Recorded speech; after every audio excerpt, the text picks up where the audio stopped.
Well, this is my Fender Stratocaster Squire that I bought approximately 6 months ago.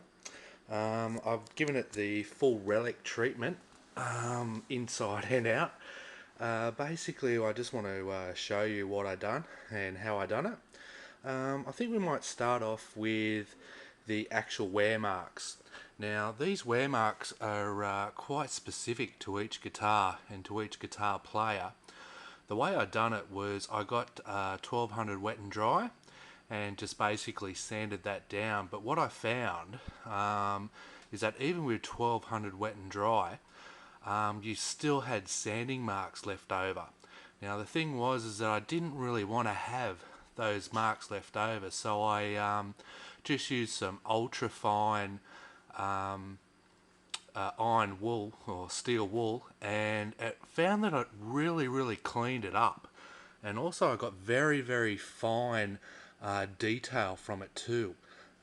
Also what I done was a few scratches here and there.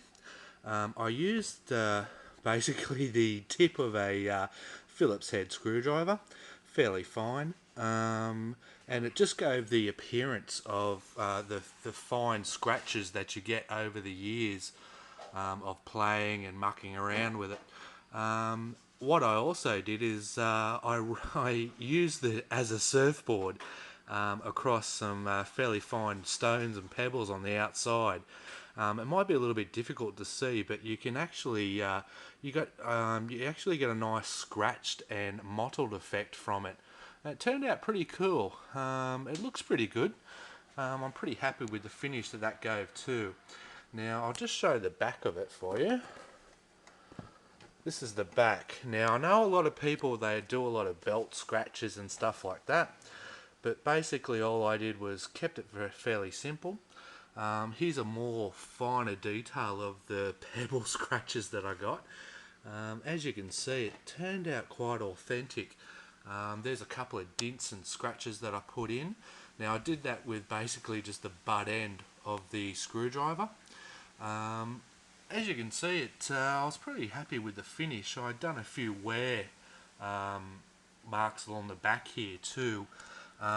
Even though on some of them they're quite deep, they run all the way along here, but on some strats I found that they're actually very fine on the top.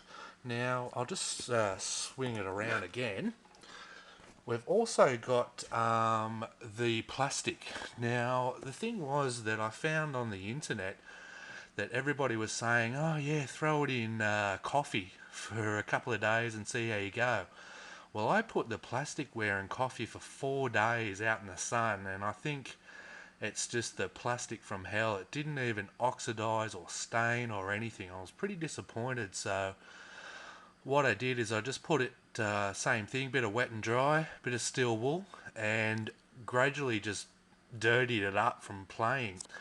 Now the next step that I did was with the metalware. The first day I just put it in vinegar, soaked it in vinegar for a day, and then the second day I soaked it in rock salt. Solid rock salt, bit of water, bit of vinegar, and this is what happened. As you can see, it's oxidized fairly well.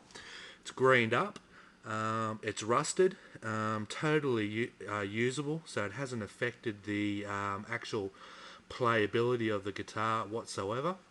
The screws have rusted up quite well, and as you can see with the socket jack, it's oxidized, and it's also got that green rusty tinge to it too, which I'm very happy with. I'll just give you a little bit of close-up of everything else on there. So that's basically it, really. With the fine scratches and everything else, they're pretty easy to do. I just found that to try and keep it a little bit more legit, it was easier to just do a little bit at a time. Just work it out where you're going to put it. Have a look at where everybody else has done it too. That also helps. This is the back plate for it too. It's the Squire. As being a original Fender Squire, I decided to keep that particular plate. Now also the neck was a big issue for me. It was very difficult to get Fender water slide stickers out here. So the good guys at vintagemojo.com in California helped me out. They gave me quite a nice set of 61 to 63, I think it is.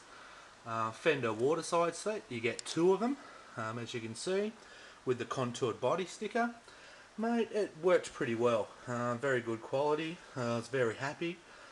Shipped it off. I had it in less than a week for 25 bucks. I couldn't miss out. The fretboard I kind of just left a little bit scratched. Just left the old gum marks and all the sweat marks that kind of accumulates over months of playing. And it kind of looks fairly authentic and cool as far as that's concerned. I'll just show you the back of it. Now the thing was that this is a fairly close original to the colour it came. Now I actually decided to stain it, but the stain looked terrible, absolutely terrible. So I sanded that all back and I used acrylic lacquer, which is the car paint acrylic lacquer over the top. Now that gives you a really good basis, I think, because you can sand that down, dirt it up, grit it up. You could also probably even do the nitrocellulose lacquer thing, which is heating it up, putting compressed air on it, getting your fine cracks and everything through it. But let's see what happens as we go there. I mean, the neck really doesn't suit the crappy condition of the body, but we'll see how we go. It's a great guitar. For the price, it's pretty good. Eventually I will be replacing the pick guard and also the pickups for it, even though they give a nice clean Fender sound. I prefer something a little bit more authentic. Maybe those Dragonfire pups, they look pretty good. Anyway, thank you very much for looking at my YouTube segment. I will be doing other ones hopefully, and maybe playing a bit on the guitar. Thank you very much. Bye.